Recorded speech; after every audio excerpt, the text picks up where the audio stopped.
Assalamualaikum warahmatullahi wabarakatuh. Selamat pagi kepada Bapak dosen Dr. Ade Jamal Mirdad, SEMSI, selaku dosen pengampu mata kuliah Ekonomi Lembaga Keuangan, dan teman-teman yang saya banggakan.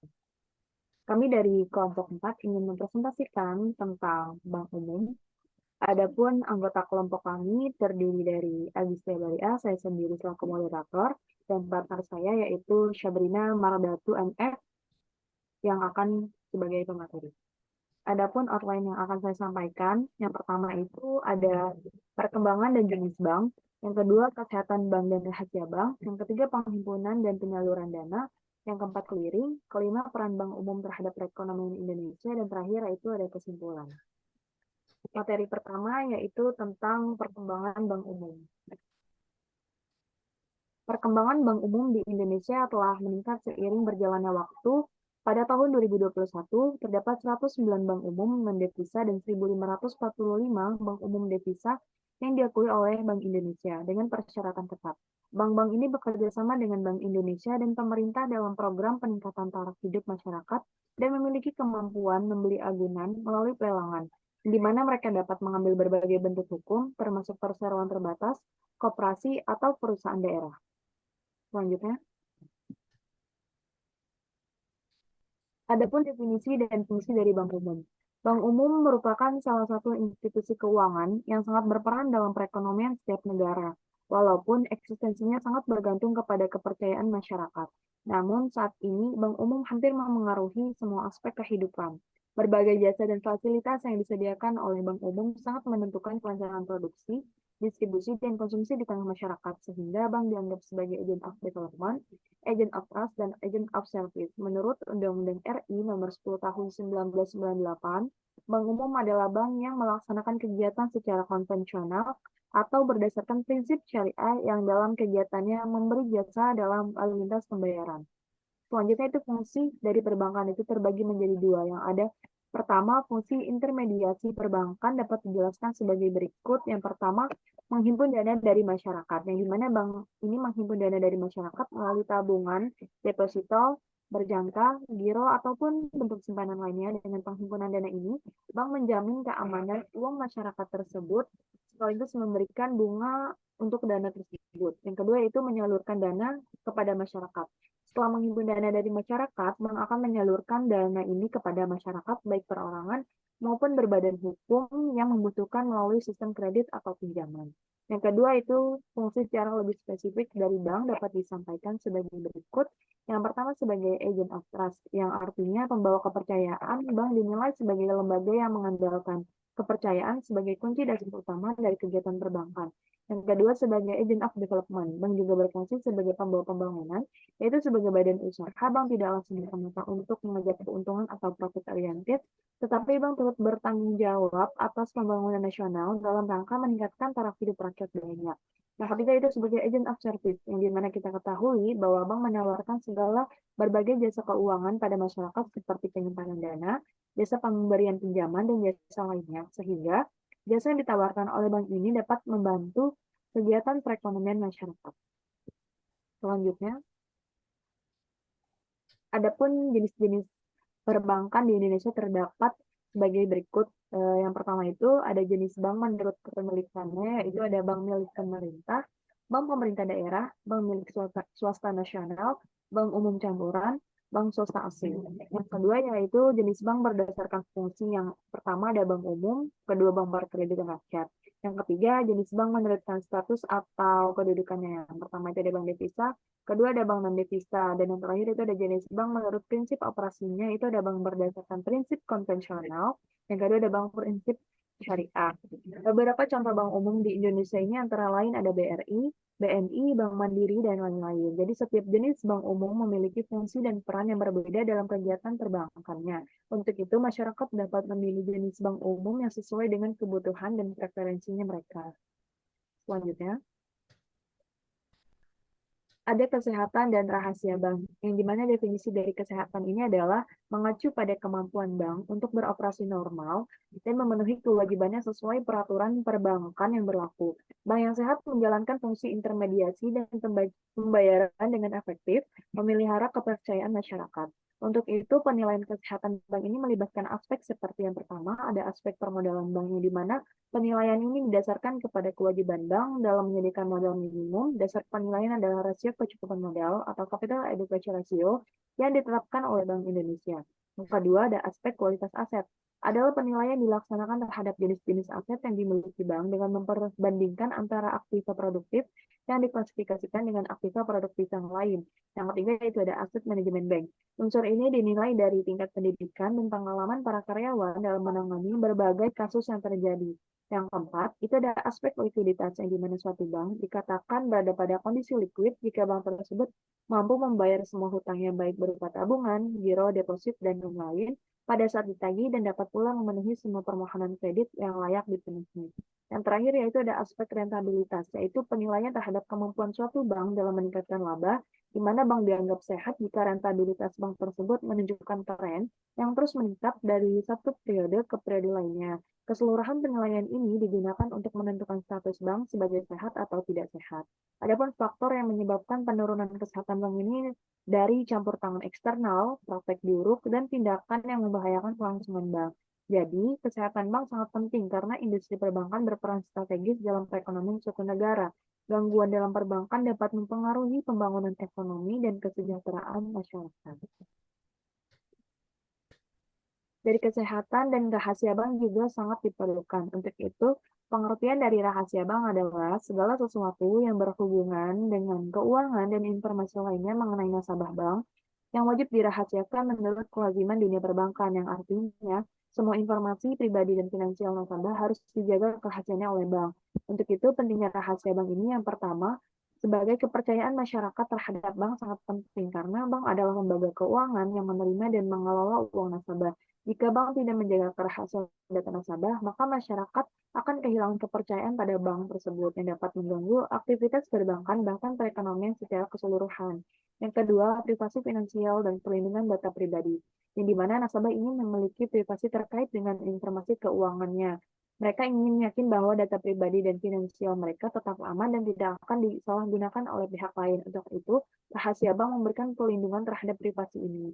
Yang ketiga yaitu pengaturan undang-undang, di mana undang-undang yang mengatur rahasia bank memberikan jaminan dan kenyamanan bagi nasabah yang mana dapat kita ketahui bahwa ada peraturan yang mengharuskan bank untuk menjaga kerahasiaan data nasabah untuk memberikan keyakinan bahwa informasi mereka akan terlindungi.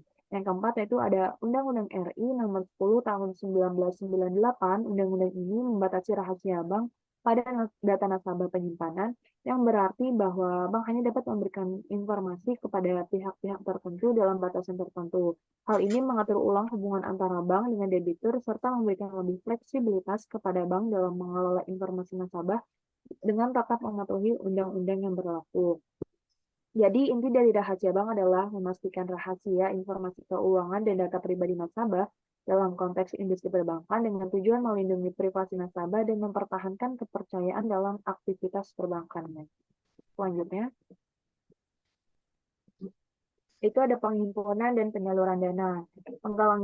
Penggalangan dana atau simpanan bank meningkatkan modal atau deposit bank melalui deposit bank adalah suatu proses di mana individu atau organisasi menyimpan uangnya di bank atau untuk jangka waktu tertentu. Berikut beberapa poin tentang peningkatan modal melalui deposit bank. Yang pertama ada jenis setoran, di mana ada banyak jenis simpanan bank termasuk deposit berjangka dan tabungan. Deposit berjangka ini memiliki jangka waktu tertentu dan biasanya memiliki suku bunga yang lebih tinggi, sedangkan untuk rekening tabungan adalah rekening yang lebih liquid dengan suku bunga lebih rendah. Adapun periodenya, deposito berjangka ini memiliki jangka waktu yang disepakati antara nasabah dan bank, misalnya 6 bulan, 1 tahun atau lebih. Jadi uang yang disimpan ke rekening deposit berjangka tidak dapat ditarik sebelum jangka waktu itu berakhir atau tanpa penalti. Produktivitas. Pelanggan yang menyimpan uang di deposit ini biasanya menerima bunga sebagai imbalannya, di mana suku bunga dapat bervariasi tergantung pada banknya, jenis simpanan, dan kondisi pasar keuangannya. Lalu jaminan dana, di mana simpanan di bank seringkali dijamin sampai batas tertentu oleh lembaga penjamin simpanan pemerintah, sehingga nasabah terlindungi dari kehilangan uangnya.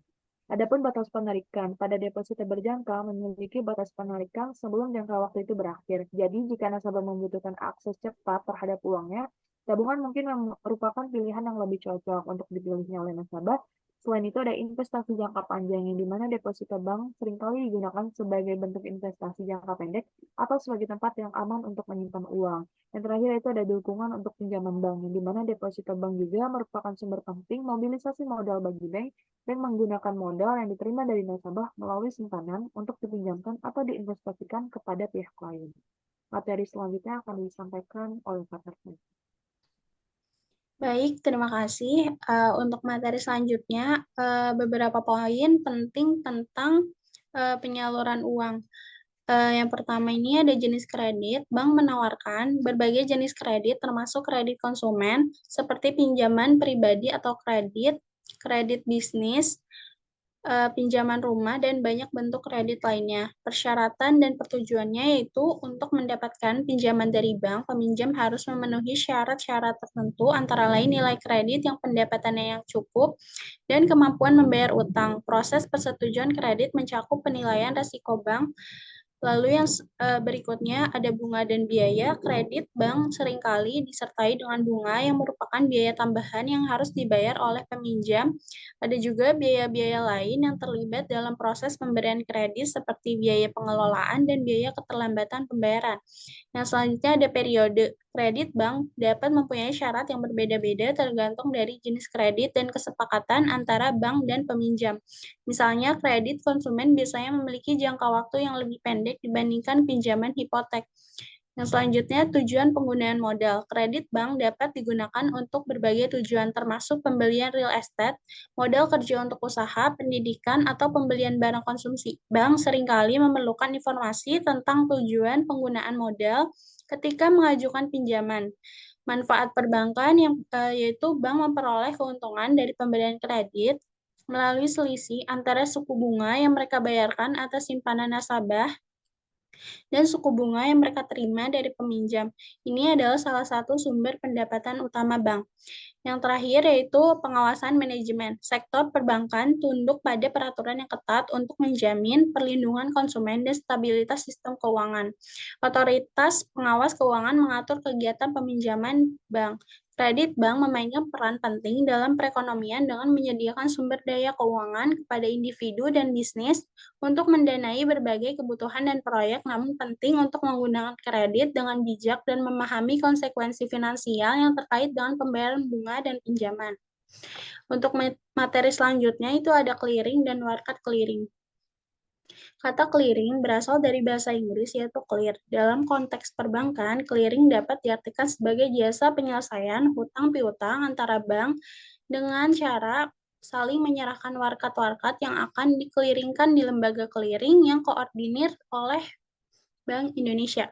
Sedangkan warkat adalah alat lalu lintas pembayaran giral yang diperhitungkan dalam satu lembaga yang disebut lembaga clearing.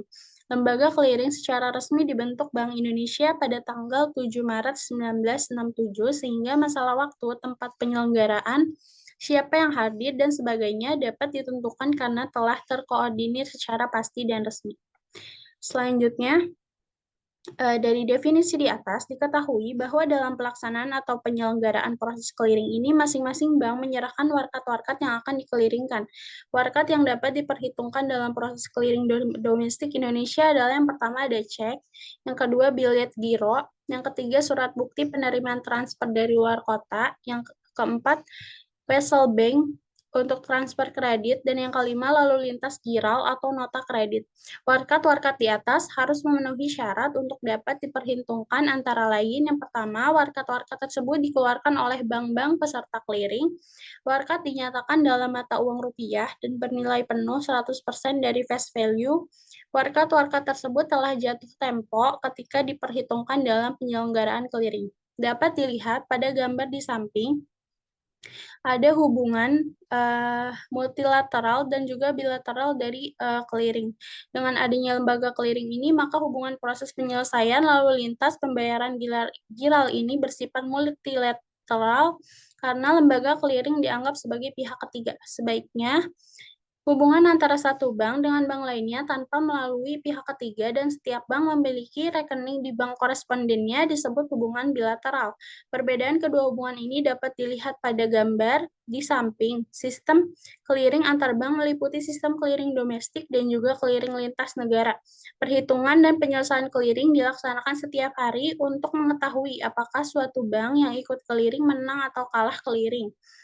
Menang clearing bermakna jumlah tagihan warkat clearingnya melebihi pembayaran warkat clearing terhadap bank lain sehingga terdapat saldo kemenangan, dan sebaliknya kalah clearing bermakna pembayaran warkat clearing lebih besar daripada penerimaan warkat clearing. Untuk selanjutnya ada bank peserta clearing, yaitu proses clearing dilaksanakan setiap hari dan masing-masing bank peserta clearing harus menunjukkan rasa serta menugaskan setidak-tidaknya 2 orang wakil tetap pada lembaga clearing. Kedua wakil ini bertugas melakukan berbagai hal yang berkaitan dengan proses clearing mewakili banknya masing-masing. Namun demikian, 2 wakil tersebut biasanya dibedakan dari segi tugas dan wewenang. Wakil golongan A hanya berwenang untuk membuat, mengubah, memberi tanda terima, dan menandatangani rekapitulasi neraca dan bilet saldo clearing. Sedangkan wakil golongan B dapat melakukan semua tugas dan wewenang yang ada pada wakil golongan A, di samping berwenang juga untuk melakukan perubahan, penambahan, dan juga menandatangani surat penolakan. Bank yang telah menjadi peserta clearing dapat mengundurkan diri dari penyertaannya di lembaga clearing. Untuk materi selanjutnya, itu ada proses penyelesaiannya. Yang pertama, sistem clearing manual adalah sistem penyelenggaraan clearing di mana perhitungan dan pembuatan rekapitulasi clearingnya, rekapitulasi perhitungannya, bilet saldo clearing dilakukan secara manual. Yang kedua, sistem clearing semi otomasi adalah sistem penyelenggaraan clearing di mana perhitungan dan pembuatan rekapitulasi perhitungannya dilakukan secara otomasi. Dan yang ketiga, sistem clearing otomasi adalah sistem penyelenggaraan clearing di mana perhitungan dan pembuatan rekapitulasi perhitungannya dilakukan oleh penyelenggara secara otomasi. Dalam hal ini, pemilihan warkat juga dilakukan oleh penyelenggara secara otomasi. Yang terakhir, sistem clearing elektronik adalah sistem penyelenggaraan clearing di mana perhitungan dan pembuatan rekapitulasi perhitungannya dilakukan secara elektronik. Selanjutnya, bank peserta clearing. Bank tersebut harus telah beroperasi minimal 3 bulan atas izin Menteri Keuangan Republik Indonesia. Yang kedua, bank-bank yang telah mendapat izin dari Menteri Keuangan dan mendapat persetujuan dari Bank Indonesia terlebih dahulu. Yang ketiga, bank tersebut telah memenuhi penilaian sebagai bank yang sehat. Penilaian sehat dalam hal ini antara lain ditinjau dari segi keuangan, administrasi, maupun pihak pimpinan bank yang bersangkutan. Yang keempat, bank peserta clearing diwajibkan membuka rekening koran di Bank Indonesia. Yang kelima, simpanan masyarakat yang berbentuk simpanan giro dan kelonggaran kredit yang diberikan oleh kantor tersebut telah mencapai sekurang-kurangnya 20% dari syarat modal disetor minimum bagi pendirian bank baru di wilayah tersebut. Menyetor jaminan clearing sebesar 50%, rata-rata kewajiban 20 hari terakhir dikurangi 40%, rata-rata tagihan harian 20 hari terakhir, namun ketentuan ini tidak dibebankan kepada semua bank yang menjadi peserta clearing. Bank yang harus memenuhi syarat ini hanyalah kantor bank yang baru menjadi peserta clearing atau yang baru direhabilitasi. Dan yang selanjutnya, setiap bank peserta wajib menunjuk wakil tetapnya pada lembaga clearing dan bank peserta harus menginformasikan hal tersebut secara tertulis kepada Bank Indonesia termasuk spesimen, tanda tangan, dan paraf mereka. Yang terakhir, bank lain yang tidak terdaftar sebagai peserta clearing masih memungkinkan untuk ikut clearing secara tidak langsung melalui pengikut sertaannya dengan bank lain yang menjadi peserta resmi. Selanjutnya ada peran bank umum dalam perekonomian. Yang pertama, penciptaan uang, yaitu uang giral, cek, bilet giro, kartu debit, dan kredit. Yang kedua, memberikan kredit atau pinjaman tanpa barang jaminan. Yang ketiga, penghimpunan dana simpanan. Yang keempat, mendukung kelancaran transaksi dalam negeri dan internasional. Yang kelima, penyimpanan surat berharga seperti sertifikat rumah, bangunan tanah, dan sebagainya. Berikutnya ada contoh kasus clearing. Materi clearing bank pada A, B, dan C. Tuan X sebagai nasabah pada Bank A melakukan transaksi bisnis dengan Tuan Y yang menjadi nasabah pada Bank B. Oleh karena nilai transaksi bisnis tersebut relatif besar, maka keduanya merasa ragu untuk menggunakan uang tunai karena akan menghadapi resiko. Sekiranya Tuan X dan Tuan Y merupakan nasabah dalam bank yang sama, maka transaksi mereka akan mudah diselesaikan. Sebaliknya, penyelesaian transaksi mereka relatif lebih sukar karena mereka berdua merupakan nasabah bank yang berbeda. Salah satu cara yang dapat mereka perbuat adalah melakukan pembayaran dengan cek atau biliet giro dengan mekanisme clearing. Langkah pertama, Tuan X melakukan pembayaran dengan menyerahkan cek atau biliet giro kepada Tuan Y. Selanjutnya, Tuan Y menagih melalui Bank B karena ia merupakan nasabah Bank B. Dari hasil matrik di atas, dapat diketahui bank yang kalah clearing dan bank yang menang clearing jika jumlah tagihan warkat clearingnya melebihi pembayaran warkat clearing terhadap bank lain, maka bank tersebut dikatakan menang clearing karena terdapat saldo kemenangan. Sebaliknya, jika pembayaran warkat clearing lebih besar daripada penerimaan warkat clearing, bermakna bank tersebut mengalami kalah clearing. Dalam contoh matrik di atas, bank yang menang clearing adalah Bank A dan Bank C, sedangkan Bank B kalah clearing sebanyak 1 juta rupiah. Sekiranya Bank X mengalami kalah clearing dan bank tersebut tidak mampu menutupi kekalahannya, maka Bank X terpaksa melakukan pinjaman dari bank-bank yang menang clearing. Pinjaman seperti ini dikenal dengan istilah pinjaman call money market, dan Bank X terpaksa membayar tingkat bunga yang relatif lebih besar dari tingkat bunga pinjaman yang berlaku saat ini.